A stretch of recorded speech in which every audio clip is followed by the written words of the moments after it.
Assalamualaikum warahmatullahi wabarakatuh. Untuk video kali ini saya akan memperlihatkan bagaimana cara mengecek status validasi dari e-ijazah, data ijazah yang diisikan atau yang ada di data Dapodik dari setiap satuan pendidikan. Kita akan melihat dari sisi publik karena untuk pengawas mungkin tidak memiliki akun untuk bisa mengakses, namun kita masih bisa melihat data tertentu di laman publiknya ya. Kita akan mulai saja. Tapi sebelumnya mohon maaf, saya kembali tampilkan video saya karena ini intinya untuk watermarking ya. Karena pengalaman beberapa video ada yang juga diambil oleh orang lain tanpa sepengetahuan saya. Jadi sekarang saya tambahkan video kecil agar memastikan bahwa video ini hanya tayang di channel saya atau paling tidak orang tahu siapa yang pembuat video aslinya. Terima kasih, kita mulai saja. Kita langsung masuk ke halaman referensi e-ijazahnya. Karena saya tidak hafal persis alamat, kita tinggal googling saja referensi e-ijazah. Kita coba googling, nanti akan muncul referensi.data.kemdikbud.go.id. Kita klik di menu e-ijazah ini. Ini ada beberapa menu, tapi kita klik saja langsung di halaman utamanya. Ini ada beberapa data yang bisa kita lihat di sisi publiknya. Namun yang perlu diverifikasi adalah ini. Kita akan lihat dari beberapa data. Namun yang paling utama adalah kita akan cek dari data residunya. Ini saya coba, misalkan kita bisa lihat dari sisi satuan pendidikan. Kita bisa lihat, klik di menu satuan pendidikan, lalu karena saya di SMK, saya langsung saja daripada semua ini dipilih, saya langsung ke jenjangnya di sini aja, langsung ke semua bentuk biar nggak usah repot-repot karena saya pegang SMK. Langsung sebagai SMK, kalau yang pegang SMA juga bisa langsung di filter di sini saja lah, nggak usah klik yang ini karena akan otomatis kok. Kita klik SMK, misalkan terapkan. Nah ini akan muncul di binaannya, misalkan saya akan cek yang Jawa Barat, kemudian di Bandung Barat ini ada 10 halaman, berarti ada di halaman berikutnya misalkan Kabupaten Bandung Barat. Kita klik di nama kabupatennya, kemudian kita maju ke kecamatan ya. Misalkan karena saya mendampingi di Kecamatan Padalarang, kita klik lalu akan muncul di sini. Kita bisa scroll, ini hanya mengecek akreditasinya. Ini data lengkap. Kalau kita klik misalkan di SMK ini misalkan ya, paling atas akan muncul data publiknya seperti ini ya. Data rekap saja karena memang ini untuk kebutuhan view saja. Saya close. Kita coba menu yang lain. Nah yang dibutuhkan untuk e-ijazah itu di peserta didik. Nanti kita bisa lihat detailnya di NISN. Misalkan kita lihat untuk menu peserta didik, kita kembali lihat ke Jawa Barat misalkan, lalu saya coba yang Cianjur supaya terlihat ada misalkan berbeda ya dengan yang tadi. Lalu kita klik kecamatan, misalkan saya cek yang Kadupandak. Ini akan muncul karena ini filternya sudah hilang, saya akan filter lagi, bentuknya saya pilih SMK karena yang saya dampingi itu SMK. Kita klik terapkan. Sebentar nih belum keluar, kita coba klik SMK lagi kemudian terapkan. Nah sudah muncul, ini ada beberapa sekolah di sini. Secara data resume ini ada sudah kelihatan ya di sini, misalkan ada untuk SMK IT Bina Warga misalkan. Ini terlihat ada residu di sini, sudah kelihatan berapa jumlah residunya. Ada 2 NISN, 16 NIK, yang double itu ada 2. Nah untuk melihat rinciannya sebetulnya kita bisa langsung saja sih.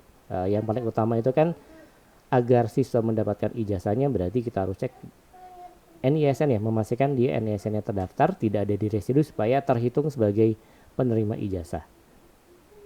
Data ini hanya sebagai data rekap saja. Kalaupun kita klik NPSN-nya yang muncul tetap data sekolahnya saja, jadi tidak ada rinciannya. Berikutnya untuk melihat rincian, tapi ini hanya bisa dicek kalau tidak salah untuk yang NISN. Kita bisa klik di menu residu NISN. Ini kita filter lagi karena sudah hilangnya jenjang dan lain-lainnya. Saya pilih kembali SMK, kita klik terapkan. Sebentar ya, kita belum pilih ini ya, kita lihat dulu. Oke, saya kembali klik, saya ulangi lagi. Oh ya, karena belum klik provinsi ya, saya akan klik provinsi dulu, provinsinya Jawa Barat, lalu baru saya filter di sini SMK. Kita klik terapkan.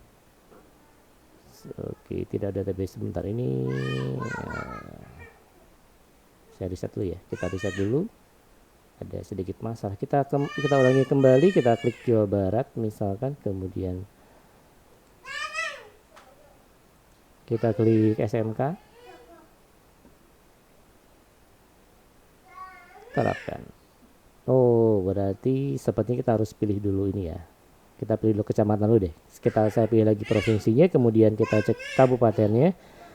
Lalu di kecamatannya misalkan saya pilih yang Kadupandak misalkan.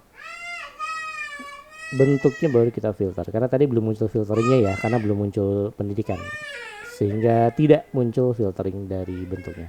Saya klik terapkan.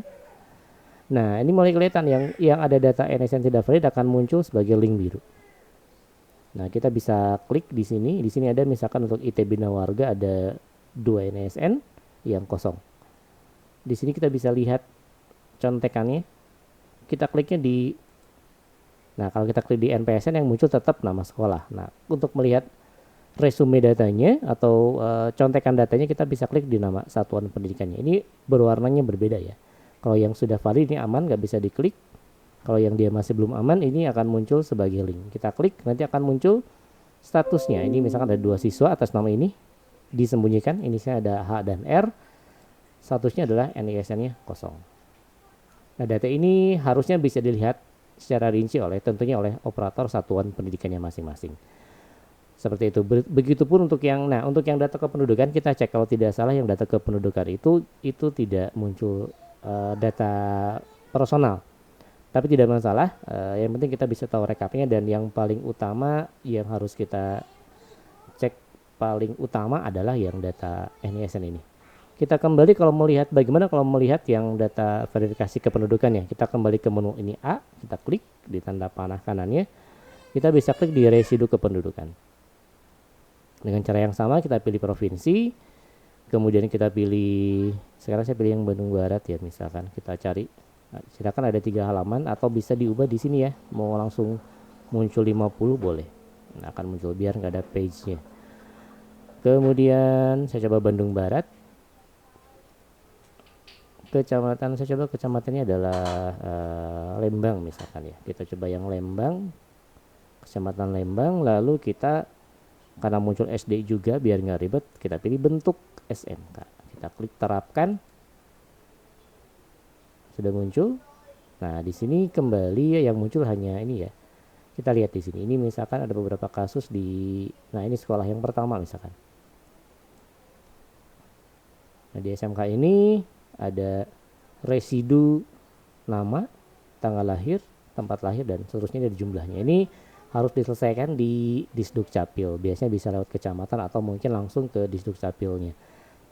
Biasanya hal ini tidak bisa diselesaikan di satuan pendidikan.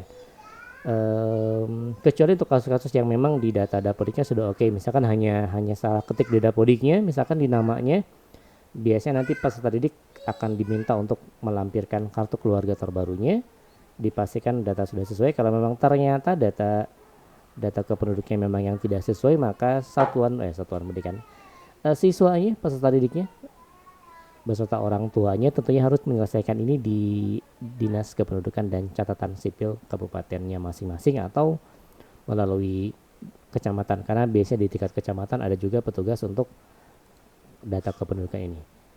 Jadi itu menilainya sama, mungkin ini ada residu kepala sekolah, tapi ini juga tidak begitu mungkin menjadi prioritas utama.